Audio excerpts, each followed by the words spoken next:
सभी शिक्षार्थियों का स्वागत है। जो विद्यार्थी कक्षा में नहीं पहुंच सके उनके लिए ऑनलाइन क्लास जो कक्षा में पढ़ाया गया था आज आपको tense practice translation into Hindi sentence into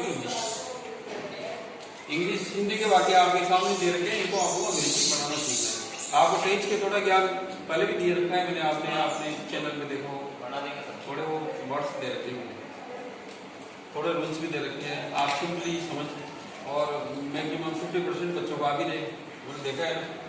पहला सेंटेंस है वर्ड्स खुल जाता है। पहले आपको आइडेंटिफाई करना कौन सा टेंस का है। तारीख ये थे सिंपल प्रेजेंट में आती, राइट। इसका आपको फॉर्मूला याद होना चाहिए, SVOSES plus O, subject verb object.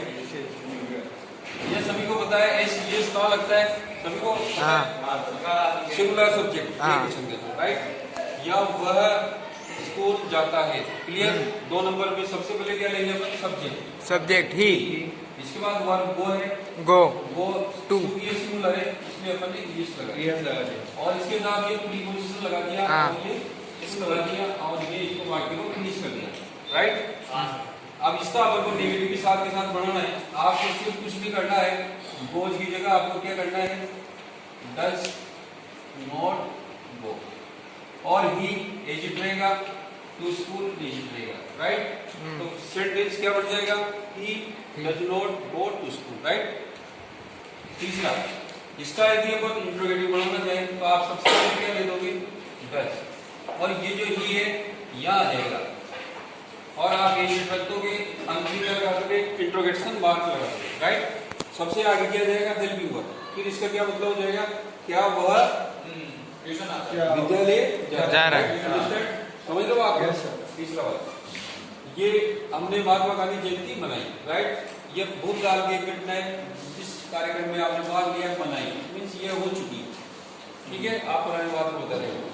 ये पार्ट चेंज किए, पार्ट का सिंपल बहुत, इसका सूत्र बहुत सीधा सिंपल है। सब्जेक्ट प्लस वर्ब की सेकंड फॉर्म प्लस ऑब्जेक्ट आता है। आगे समझिए। अब इसका जो सब्जेक्ट है, हम को या हमने को, दोनों का मतलब एक सा होता है। वर्ब सेलिब्रेटेड होती है तो इसकी सेकंड फॉर्म होती है, आपको सिर्फ डी लगाना है। तो सेलिब्रेटेड और आपने सिर्फ क्या जोड़ दिया? डी। तो आपकी ये क्या बन गई है? अब आपने क्या बताया? महात्मा गांधी जयंती प्रॉपर नाउन है। इसका पहला लेटर अपन कौन सा लिखेंगे? बड़ा। तो ये अपन ने बड़ा लिख दिया और ये महात्मा गांधी जयंती, राइट। हाँ, याद हुए कंप्लीट। यदि इसके बाद यदि आपको tomorrow, sorry yesterday, last Monday, फंडे कुछ आता है, संडे, तो आप अलग से लिख देंगे, राइट।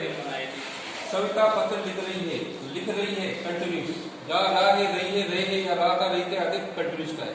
यहाँ है आ रहा है, प्रेजेंट का है, था होता तो पास्ट का है। तो आप इसमें क्या करना है? इसके सूत्र पे जाना है, subject plus is am are, तीनों को लगाना है। इज एक वचन के साथ लगेगा, एक बहुवचन के साथ लगेगा आर, सॉरी एम आई के साथ लगेगा आर, प्लूरल बहुवचन करता है। तो यहाँ सविता सिंगुलर सब्जेक्ट है, सविता, इज, इसके बाद क्या है? Late, right, is later. क्या करते हैं? ये या ई लगा देते हैं। तो आप जब भी ध्यान रखेंगे, यदि किसी वर्ब के लास्ट में ई आ रहा है और आईएनजी लगाना है तो वह हटा दे, राइट। सभी बच्चों को पता होना चाहिए। लड़के सुन रहा है पीछे, राइट में ई आ रहा हो तो ई को हटा दिया, अपने आईएनजी लगाए थे। ये गलती आप लोग बच्चे नहीं दो रहे। अब आप इसके तीनों प्रकार बनाने, इसमें कोई दिक्कत नहीं कि आपको बताया नोट लगाने से नेगेटिव पड़ जाएगा। नोट का प्रयोग कहाँ होगा? आप after the helping verb and before the main verb. आप मेन वर्ब उसके पहले ऐड कर देंगे तो the sentence can be change into negative. When we want to in interrogative sentence, what can be change? The helping verb should be get first. यदि हम helping verb को सबसे पहले लगा देंगे तो वाक्य कौन सा बन जाएगा? अपना कौन सा बन जाएगा? इसको पहले लगा देंगे तो कौन सा बन जाएगा? इंट्रोगेटिव वाक्य बन जाएगा। समझ में आ रही है ना? आपको ये तो रूल पता नहीं।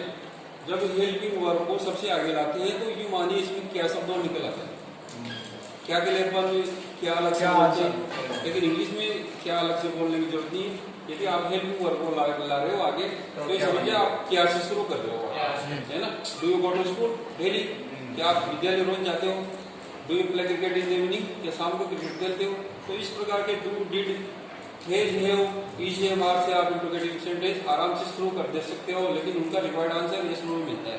जैसे मैंने पूछा do you complaint every day, मैंने हिंदी में पूछा आपसे कि आप रोज देर से आते हो, तो आप क्या कहोगे, या बेस कहोगे या नो कहोगे।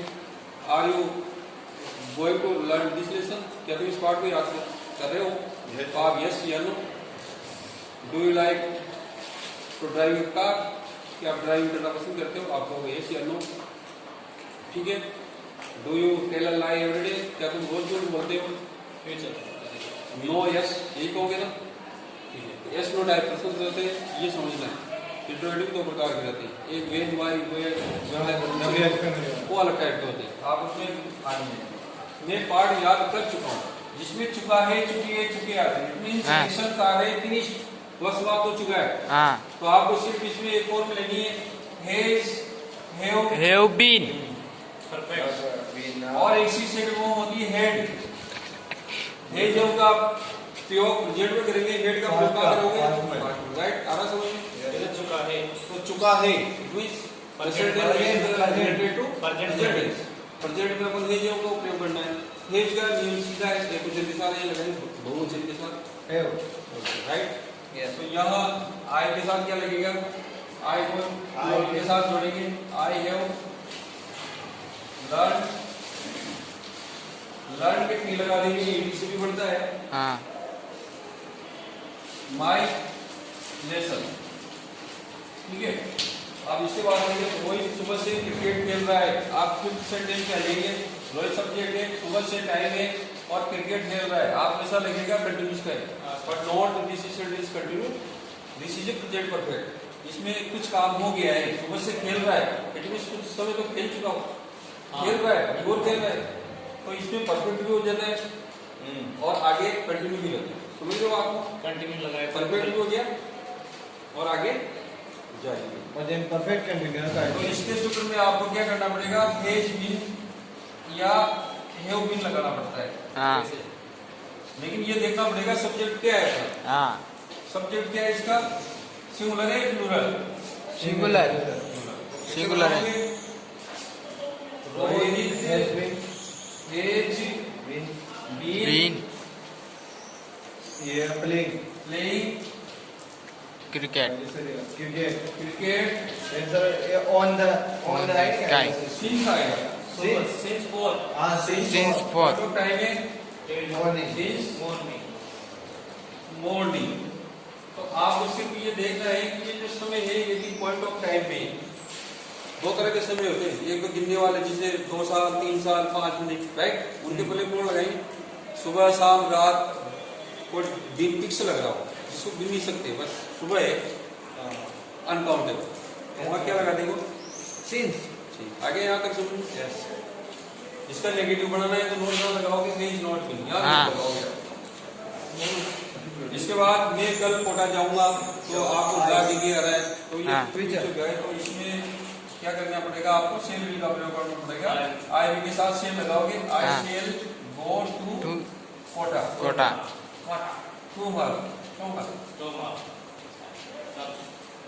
ये टाइम एडवर्ब का प्रयोग लास्ट में करेंगे। लड़का सड़क पर जा रहा है, था, राइट। तो कौन सा काल है, पास्ट, कौन सा काल है, continuous. The boy was walking, जा रहा था या चल रहा था, एक ही बात है, was walking on the road, कौन सा टेंस है, ये या देखा जा सकता है लड़का आपको सामने और वो पार कर रहा है, जो बता रहा है उसको देखता है सब, तो यह कंटिन्यू का मतलब कोई भी काम होता हुआ बता रहे, जा रहा था, इट मींस मैंने देखा, he was running, he was walking, ठीक है, मूवमेंट है उसमें। तो ये कंटिन्यूस हो गया, पास्ट कंटिन्यूस, राइट।